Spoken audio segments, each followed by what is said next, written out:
What's up mga ka-chismak? So, dating gawin. Huwag na natin patagalin, no? Let's start the chismak with the facts. Let's run it. Let's do this. Let's go.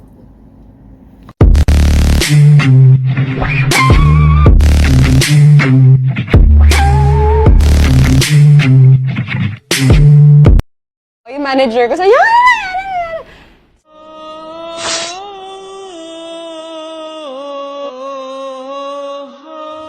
Canada naman to sa Edmonton.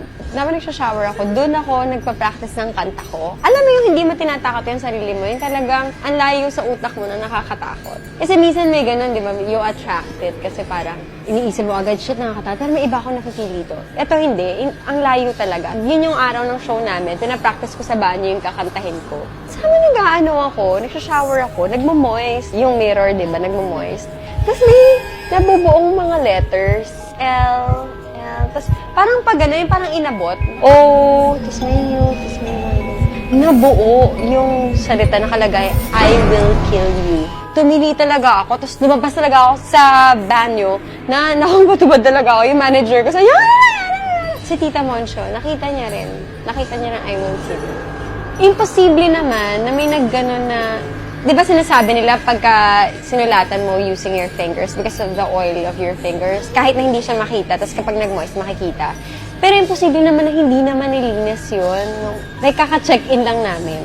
So, I don't know what it is. Ang nakalagay lang, I will kill. Hindi talaga ako natulog dun that night. Takot na nagpanipat ako ng room. Ayan, no? Nakita niyo yung kwento ni Bea Alonzo, no? Ito, medyo maindig-hindig. Nakakataas ng balahibo, no? Nakakatakot. Naka-experience siya ng ganong insidente, no? Nakakatakot, no? Sa ibang bansa, no? Sa banyo, no? At makikita mo na, syempre, talagang legit. Makita mo na magkwento si Miss Bea Alonzo, no? At makikita mo talaga na sabi siya ng totoo na hindi kwentong barbero to, legit to. At saka ba't naman siya magkukwento ng ganito, di ba? Yun nga, nakita niya, nasa loob siya ng banyo, no? Para may ina-exercise siya, pinapractice na kanta ata, parang ganon. But then, no, nakaramdam siya ng kakaiba, no?